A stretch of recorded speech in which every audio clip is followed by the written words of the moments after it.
What's going on, everybody? This is PG here, and today we have a new build for everybody.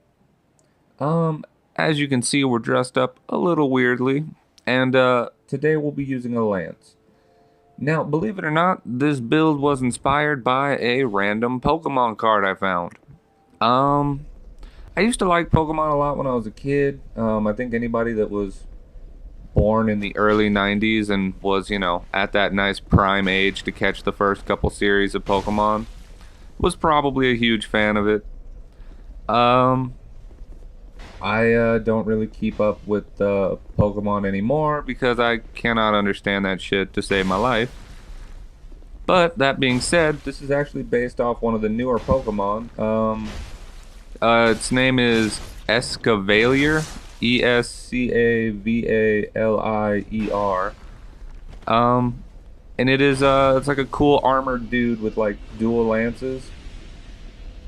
Now that being said, I didn't want to use dual lances, mainly because I can like two-shot somebody with dual lances, and that seems a bit unfair.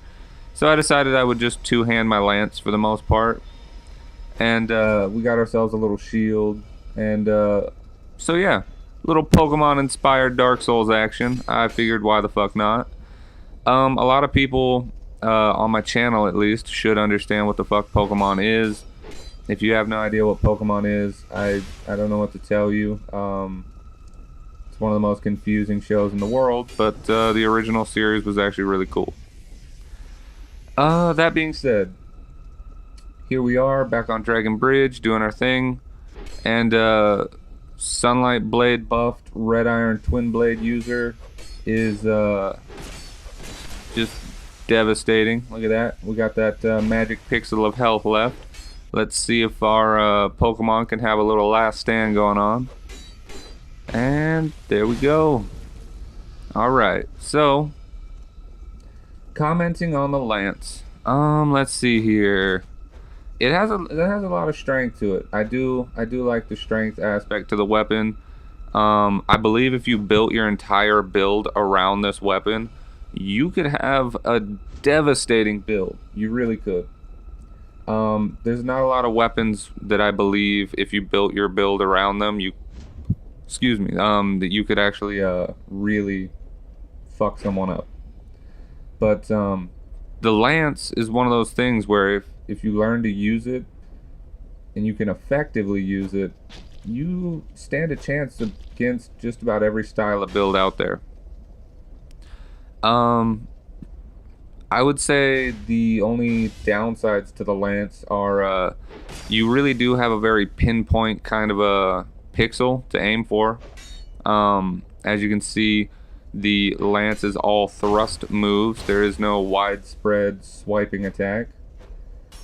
So you're kind of stuck in kind of like a rapier situation, except what I've noticed with this weapon is unlike the rapier, you don't have a magic hitbox. The rapier class weapons have the weirdest fucking hitboxes so that you can hit people from like a mile and a half away. This weapon doesn't offer it, but the move set of this weapon is really fun. Yes, it will leave you open to backstabs. No, I'm not gonna wear fucking Gower's Ring to protect myself from backstabs. Because if this is a downside to the weapon, I should learn to use the weapon effectively instead of hiding behind a ring. So that's my theory on that. If I get backstabbed, I get backstabbed. Who the fuck cares? It's a game. As you guys can see right there, the jump attack is devastating. I got greedy and went for two. That nice lag stab. I don't know, maybe it was just this guy in particular because I really didn't get lag stabbed horribly like that by anybody except for him. So, I don't know. Maybe it was just his connection. But he is named Smo, and he's not dressed like Smo at all, which made me kind of sad. Pressed the wrong button there. Went in for a charging attack instead of rolling out of the way. And that happens. So, anyway, moving on.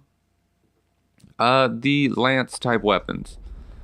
I think the reason I really haven't used them earlier on in game at least was just because they seemed kind of boring. You know, they just kind of seem like an off class of the um, spears to me. And I wasn't really that interested in spears in the beginning of the game. And then, of course, God, a couple videos ago, about 20 videos ago maybe, I uh, I started using a spear coupled with a crossbow, I believe, and I really liked it. It was fun. The range game in this game is really cool if you can figure out how to make it work. Um, so, of course, looking at lances was bound to happen. I really do love the lance. It's really fun. It's versatile. As you guys just saw, we got off a 2-hit and then we chased him down with our jump attack. That's a cool combo you can do with this weapon. The running attack is super funny. The strong attack is kind of fun. It's actually really fun to use this weapon. I wasn't expecting it to be, but it is. As you can see, some of our attacks leave us open to kind of laggier backstabs, but whatever. I don't fucking care.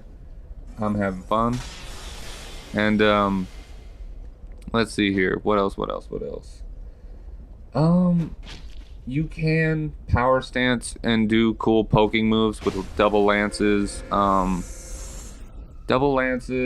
Lance and a spear, even lance and a katana, I believe, will do strong poking attacks. That being said, I don't see a real reason to dual wield with this weapon. You do good damage regardless. So, I mean, to me, it's kind of pointless. You're really just lowering the odds of you winning when you dual wield with a weapon that has this much lag. I don't know, maybe that's just me. I have seen people dual wield with lances. Usually they'll buff one of the lances, so you can pretty much get 2-shot, and that's brutal. But it's actually really funny to see. Maybe I'll be an asshole later and do another video where I dual wield some lances and poke people in the butt. I don't know. It seems like it would be funny to do, but at the same time, I'd rather have good matches and fun matches than 2-shot people. Oh, speaking of, another topic I wanted to bring up for you guys. Soul memory in Dark Souls 2 is by far the worst mechanic that the game designers could have put in. The purpose behind it is simple. If you're skilled enough to get the souls, you should be skilled enough to beat the people who also have that same amount of souls, thus preventing people from limiting themselves. But it takes skill to limit yourself. It takes skill to be like, hey, yeah, I don't think I want a fucking level 700 fucking build. I think I'd rather actually be like level 150 and have some fucking skill behind my fucking build instead of just unlimited this, unlimited that. So, anyway, soul memory is horrible, as we're all aware, because it couples you with people that don't care. People that are unskilled and hide behind overwhelming builds. Builds that have just unwavering amounts of stamina, builds that have health for fucking days, and builds that can use all kinds of crazy spell combinations because they just keep leveling up. And so most of my builds, as you guys are aware, are well under the level of 200. I think most of my builds are between level 100 and 160. Excluding Mothra, which is a level 200 build, I think. So all the way down at the bottom we have my raw 100 build, and all the way at the top we have my level 200 Mothra build. And I've been asking just kind of randomly to certain people that I think were of a higher level, you know, hey, what level are you? And for the most part, I'm getting a lot of answers like 300 something. I had one dude that was like level 500. As you can see, this build has 9 million souls just sitting in my counter. And that's after I've bought 99 of all kinds of different Titanites. After I've, you know, wasted souls, bought all kinds of armor and everything like that. And this is still a level 150 build. So I'm debating on it heavily. I think to prove a point, I think it'd be fun to take one of my builds and just level him. Just keep leveling him. And see and show how much easier things are. That running attack is so much fun.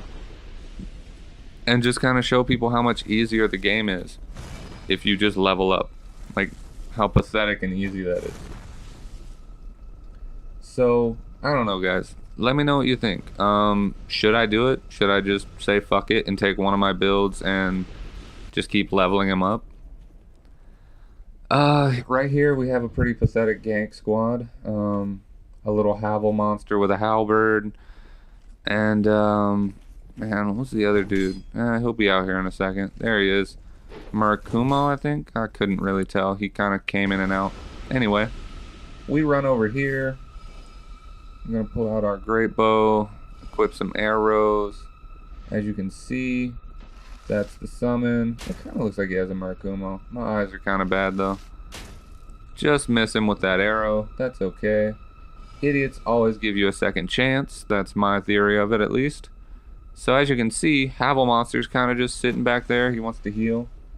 I thought his summon jumped across, but his summon's actually up against the wall, casting some miracles in the hopes that he'll nick one of my toes and I'll magically die.